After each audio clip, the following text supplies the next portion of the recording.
Hey everybody, I'm E. Walter Smith, and welcome to a special episode of Daddy Daughter Days Presents The Talk.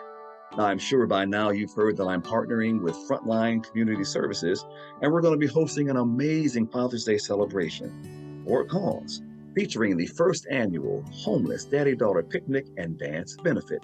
It's going to be on Father's Day, June 18th, from 3 o'clock to 6 p.m., and I hear it in the background already. E, where can I get tickets? E, I want to be a sponsor. Where can I go become a sponsor?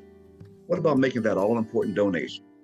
Great questions. All you need to do is go to daddydaughterdays.net. That's daddydaughterdays.net. And yes, there you'll be able to buy your tickets, find out about all the sponsorship opportunities, and even how you can make that all-important donation. Now, of course, we're going to have a lot of great entertainment. And today I'm going to take the opportunity to introduce you to one of the acts that's flying in all the way from California to be a part of this amazing event. Coming up next, you'll get to meet Andre Collins and his daughter, Kate.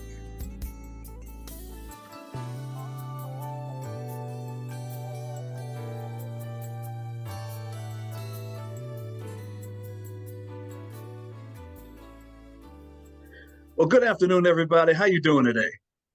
Doing well. Blessed. How you doing? I am Hey, blessed. man. So glad you guys made it in this afternoon. I know it's been a long day for everybody. Yes, it has, man. Yes, it has. But but God is good, man. God is good. All the time. So Dre, I'm gonna go ahead. I'm gonna just go ahead and start with you, man. We've been working together for about a year and a half now. Some great songs, and but I do remember after I played "Little Girl" for you, you said, "Hey, listen, that's a great song, but I got one too, bro. You're not the only one that can celebrate that father-daughter relationship." So I was like, "Well, let me hear it," and it was amazing. I just, a lot of folks would say, "Bruh, you got this father-daughter thing, on lock. Why would you bring anybody else to that race?" I said, "Man, listen, it's all about giving access. It's all about making the most of this platform, and what I'm doing is my thing. That's what God had in store for me. But clearly, He inspired you and Cake to do your thing, and so we're going to get into that in a minute. But first, Yeah. tell me about Dre. Tell the world about Dre, like who you are, where you came from, how'd you get here. Who's Andre Collins? Ooh, man, wow. Well, that can go a lot of different ways. I can tell you that for sure.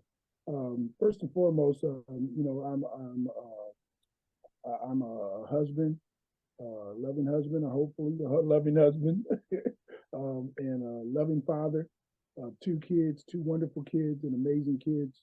Those are first and foremost things that I am. But also too, I've been producing music for about, I'd say about 40 years now. Wow. 40, 50, almost 40 years now. Yeah. Gotcha. 40 years now. So you started at birth. Yeah. That's it. That's exactly what I did. I've worked with a lot of different people though, and I've been blessed through my father. My father was the director of the Southern California State Youth Choir for about 35, 40 years almost. Okay. Wow. That's an organization that was part of the Church of God in Christ, and we represented the state of Southern California, our jurisdiction here, and they average anywhere from 100 to 200 kids sometimes, performing with the choir. He took these kids from the inner city. Some of them have never even been outside of their own, block, their own neighborhood. And he took them all over the country, man. He took them, to all four corners of the United States, so everywhere from, New York, and Niagara Falls to Miami, to Seattle and Tacoma, Washington, San Diego, and everything in between, man. And that's an incredible story in itself. And matter of fact, there's a book and hopefully a movie that could come out of that story. But that's where I learned, the grassroots of what I am and who I am. Okay. I started out playing drums in church, and if you play drums in a Pentecostal church and you can keep up with them, then That's right. You got to be pretty real, you know. Right. You're an Olympian. Yeah, yeah, yeah. They can go, and they can go for hours, man. That's right. Um, That's right. yeah, you had to have a lot of wind and a lot of and a lot of strength, you That's know. right. But That's but that's how I started. And then, my dad, being a pastor, he needed to have a piano or organist, there, and so I started learning to play, and well, who was I going to tell? If you told me to get on the organ, what was I going to say? No, right. Right. So Right. I got on there, and I learned, and I learned from some amazing musicians, that taught me how to play, and I thank them to this day on that. But again, that's where I started at, and I've worked with some amazing people in the gospel industry, as well as in the secular industry as well. But I worked with Andre Crouch, Okay. Walter Hawkins. Legendary. Yeah, I got a chance to Legend. work with them as well.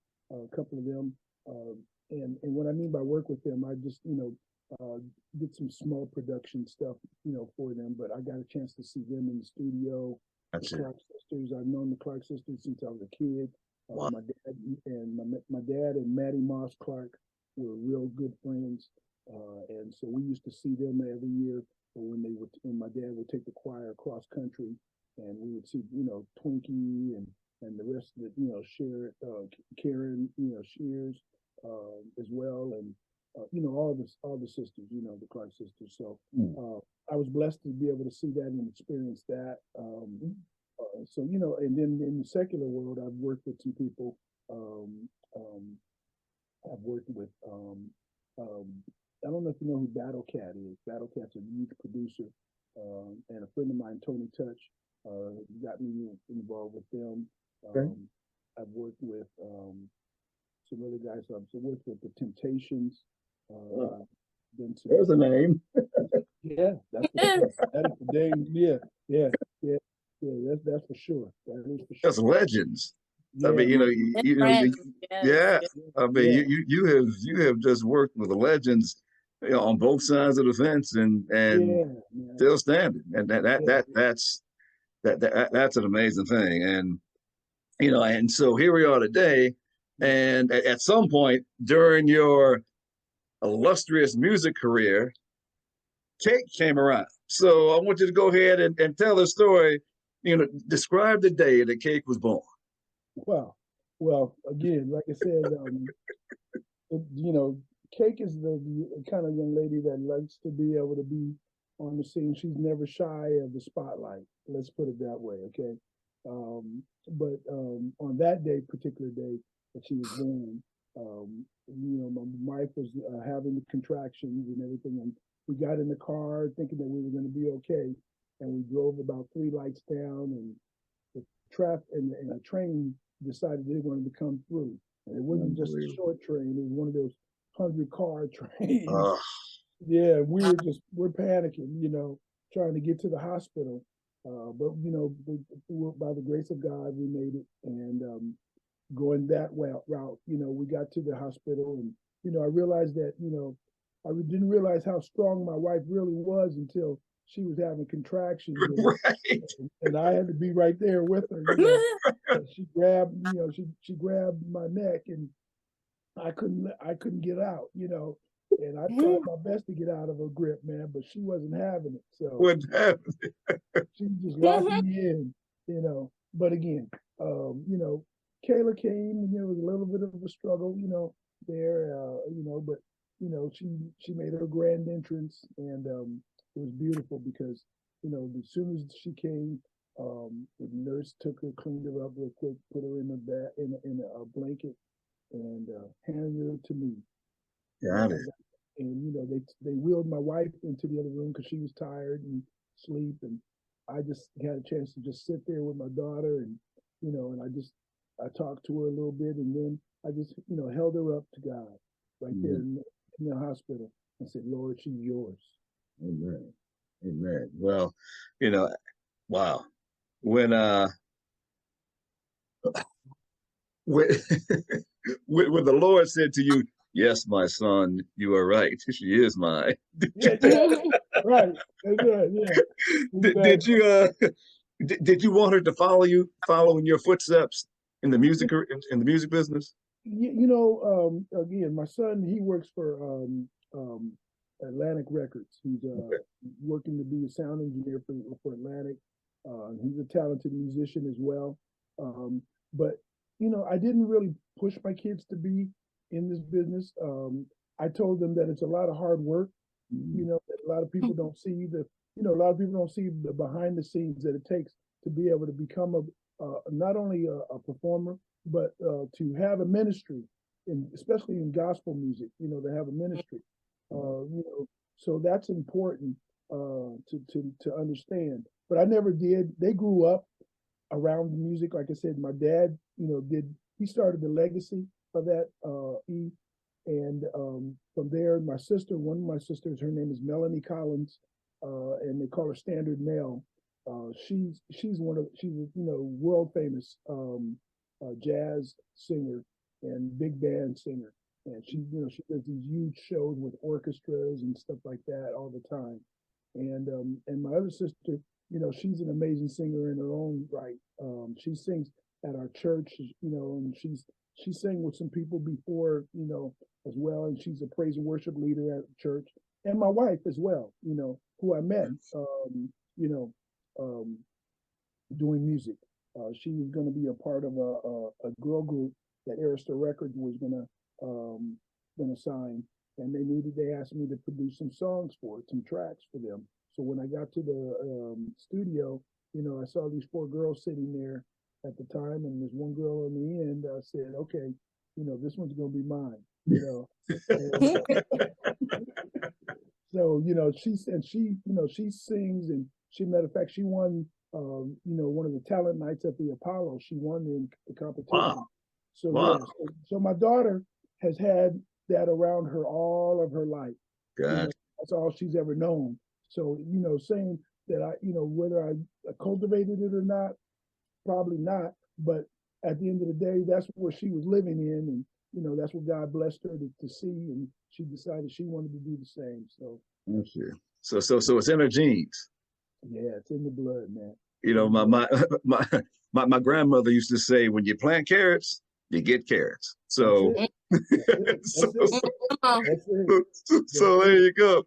Hey, So Kate, tell me, Yeah, you spell your name K-E-C, but it's yeah, pronounced cake. What's the yeah. story behind your name? Well, the story behind my name is two stories actually. So the one story is a funny story, of course. My family all the time, they would either catch me either after church or at the house or something like that, or either at a family gathering or something like that.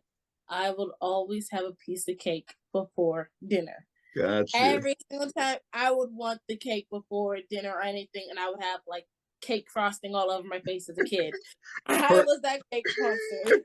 perfectly healthy, perfectly normal. Go. Yeah, perfectly healthy, perfectly normal at the same time. Yeah, but that's the one reason why they call me Cake, and another reason is because of my full name. Kayla Elaine Collins. Elaine is the same middle name as my grandmother back home in Okay. East Side, Maryland. Yeah. And I'm so blessed to have that middle name as well. And I'm blessed to have the last name of my grandparents on my dad's side as well, too, Collins. Um, but cake, the reason why I call it cake is because it's something that God God expressed to me as cake as a more spiritual and more joyful person. Okay.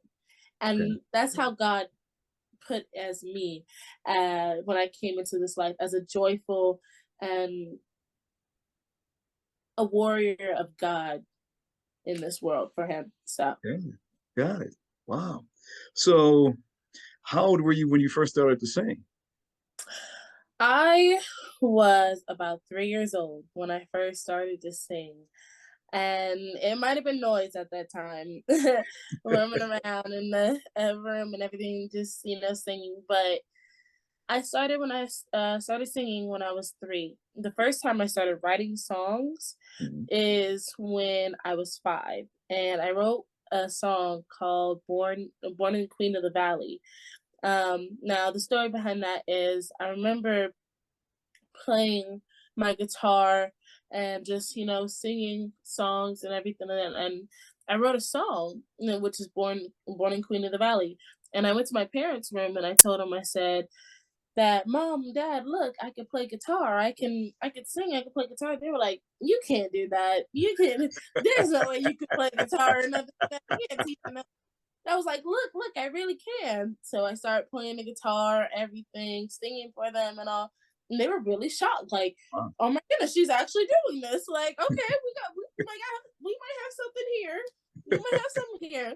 But the moment I started singing was like around 3, and I started writing songs when I was 5 to now. Now I got new EPs coming out and everything, and Okay. God is just blessed. Just doing it. So, have you always wanted to be a gospel artist? I actually have, from the moment I opened up my mouth of singing words, I've always wanted to become a singer. Now, there might have been a difference in me where when I was a kid, I used to say I want to be a pop singer, Okay. as in like sing pop songs and everything. But God was like, you could sing, but we're going to guide you through another route. And I'm so glad He did. He Wow. guided me through a route that I never knew that I could handle those challenges. Like, I always say that God always gives me a challenge of an obstacle in my way, and I feel like I'm not gonna finish that challenge. He's like, no, you are. You are going to achieve. That's the word I'm looking for. Achieve that challenge, and I do, and I'm glad that He guided me through this passageway of becoming a gospel artist and becoming encouragement to other people as well. It's funny when God puts a challenge in front of you. Typically, we want to call it a mountain, and we realize as we're trying to get over that mountain that mountain is not smooth.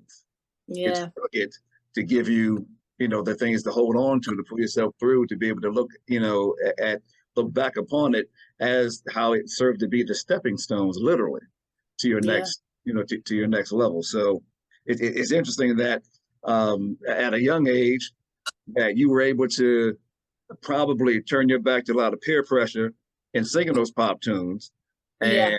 and go ahead and accept God's direction, if you will. So that's very cool. Who are some of your favorite artists? So my favorite artists are one and only Jonathan McReynolds. Yes. Um, Jonathan Butler, Doe, Lecrae, um, who else? Donnie McClurkin, Yolanda Adams, the Clark sisters. Um, who else? There's so Yeah, many artists that I love. yeah. Erica Campbell, so many people. And I've actually sung with most of those people as well. Oh, Todd Delaney as well too. I have sung with most of those people as well, and they are just a blessing to this world. I loved working with them as well. That's so cool hearing great stories. In this day and age, so many people love to scream and throw a lot of dirt. And it's so great that you're able to, just share that it was an amazing experience. They poured into you, and seemingly it helped you to get to where you are today. And in that, here's an opportunity. I'm gonna go ahead and just give you the platform. Here's an opportunity for you to proudly just brag about some of the things, some of your stand-up performances, some of your favorite studio sessions, some of those things where folks will look and say, oh, okay, I can't wait to see her in Atlanta. So I would have to say I have performed a lot when I was a kid to now. I performed at my school a couple of times for school events, like during Black History Month. I've sung the Black National Anthem, and the regular Right national. there, like everybody says they sing the Black National Anthem. Now, do you sing it by memory or do you have the lyrics in front of you? Oh, I sing it by memory. Oh, so you know.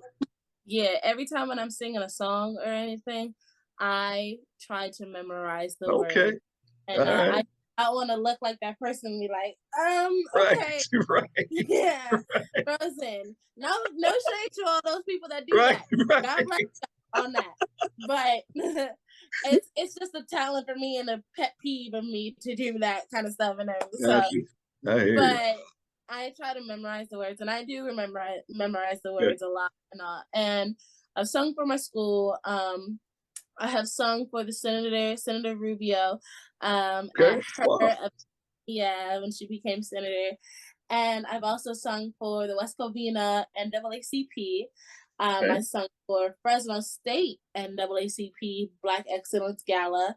All right. Um, I have sung with the #1 Korean pop group BTS in the top world Woo! here. Yes, they Woo! are amazing.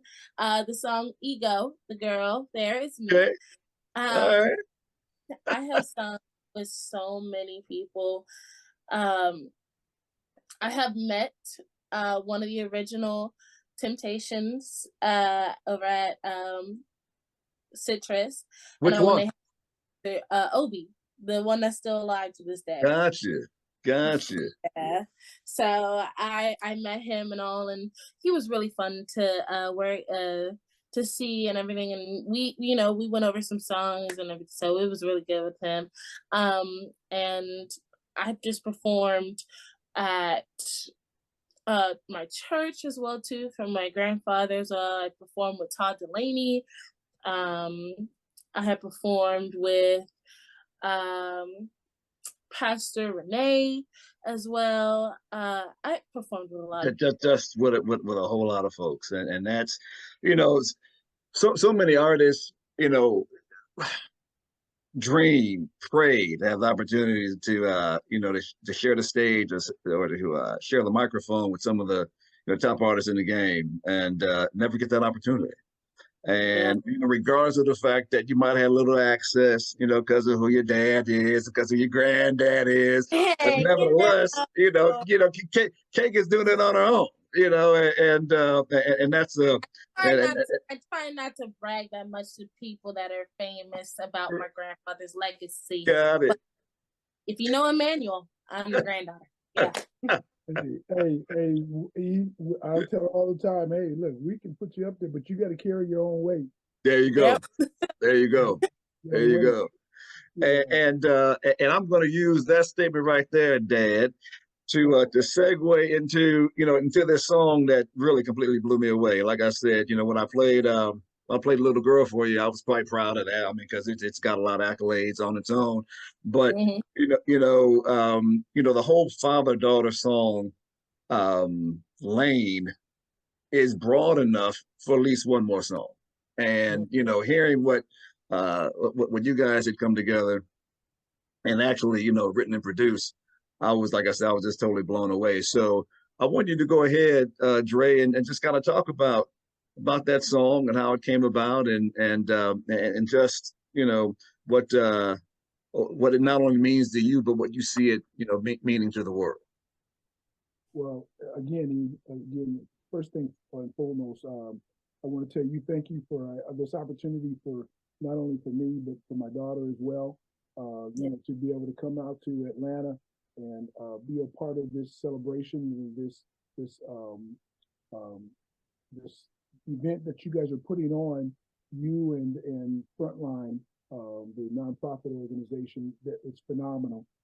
It's to help with homes, and placing, being aware of the homeless, and for daddies and daughters that are homeless as well.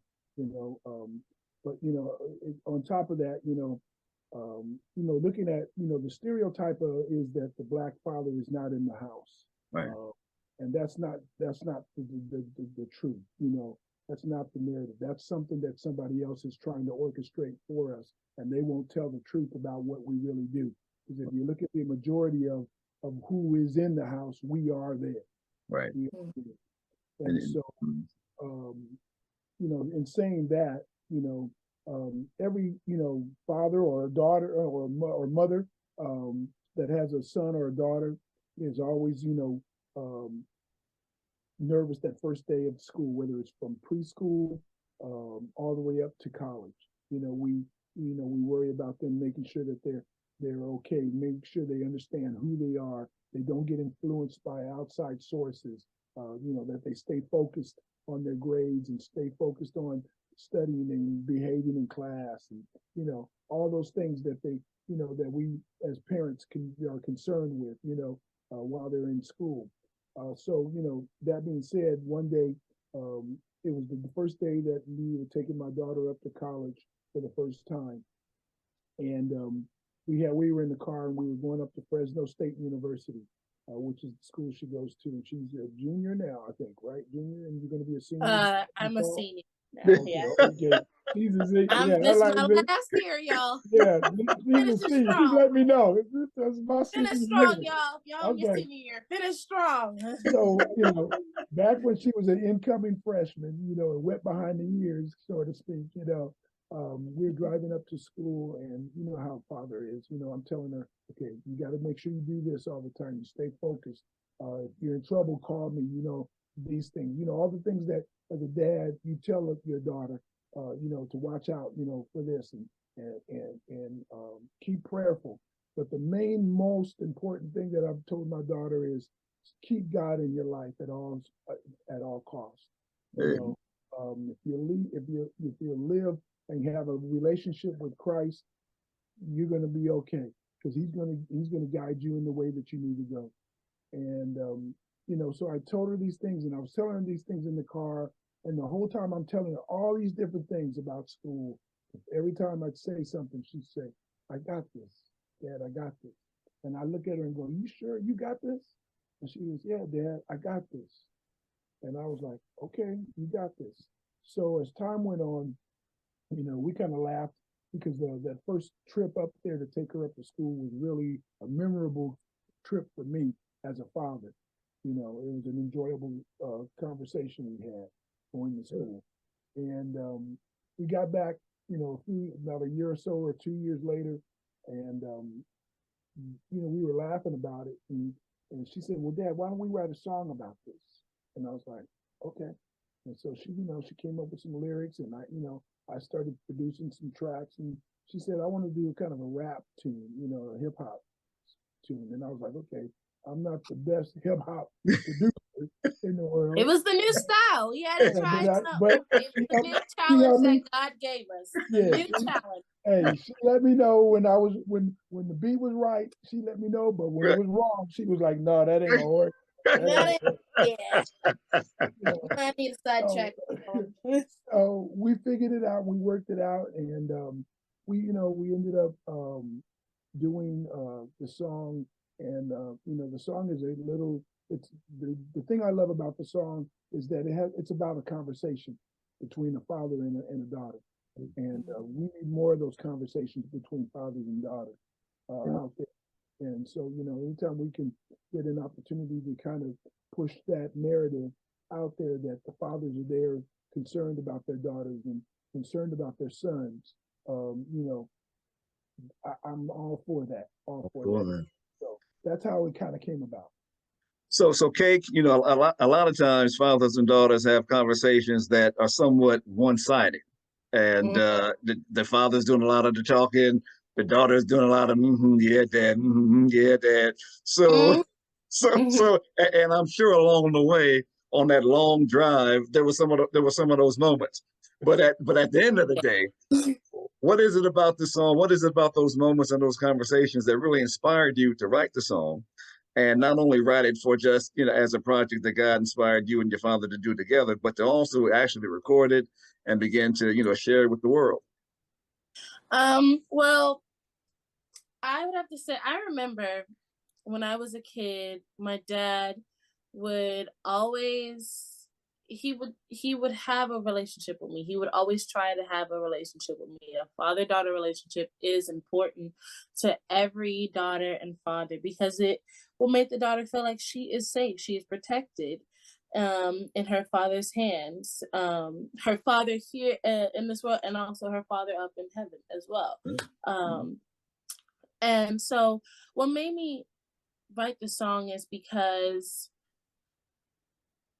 I know that I was working on my father-daughter relationship with my father during that time, and I wanted to work more with it. So that's why I wrote the song mostly. And also, during the time when we were at college, I was nervous. I was that person, just like the other girls that are always nervous when they are, or the young kids are always nervous when they put their step on college, and then suddenly they leave their parents and they're all alone and they don't know what to do next, you know. But I was like that. I was worried, like, oh my goodness, I don't know if I'm gonna have this enough here or anything, enough to eat and all, if I'm gonna pass my classes and everything. I was that kind of person. I was worried. But I realized that when my dad left to go back home, my other father, when God in Christ, Jesus stayed with me the entire time and guided me through that college year. Now, your college year might be bumpy and squiggly all the time. I know mine was. Trust me, I know mine was. It's a little rough roads around these edges here where there's construction signs all the place saying still need fixing, still need fixing. That's called freshman year. Yes, freshman year to that, yeah. But I know for a fact that at that time I started feeling more comfortable because I knew that I'm growing up now. So I don't need my parents to help me anymore. And I know I have faith in God and He will guide me through and He will be there for me the entire time. I know my parents will be there for me in the entire time. They will help me through a lot as well. But I know for a fact that God was guiding me through my college year. And that's what I want other people to know as well, to know that the college that they need courage for themselves. And they need to say that they got this. Just like I said, I got this, they got this as well.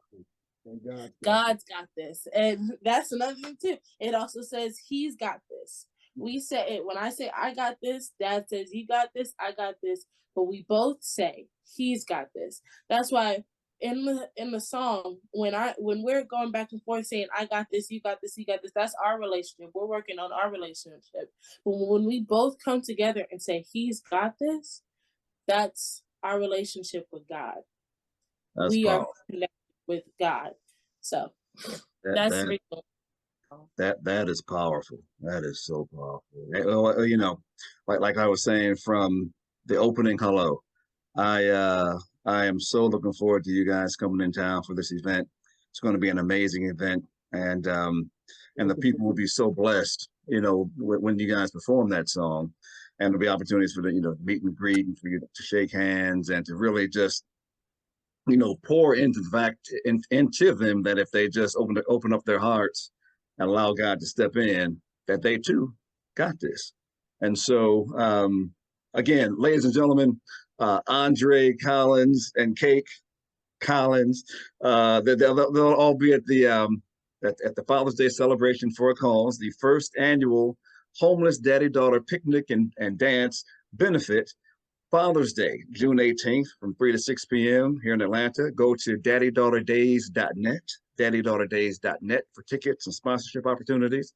And also for those opportunities for you to give those much needed donations to make sure that we can make a difference in the lives of the people that'll be our special guests. So I look forward to seeing everybody. Again, that's June 18th, Father's Day in Atlanta, Georgia. Don't miss it. Don't miss it. Don't miss it. Listen, Andre and K.E.C. will be there.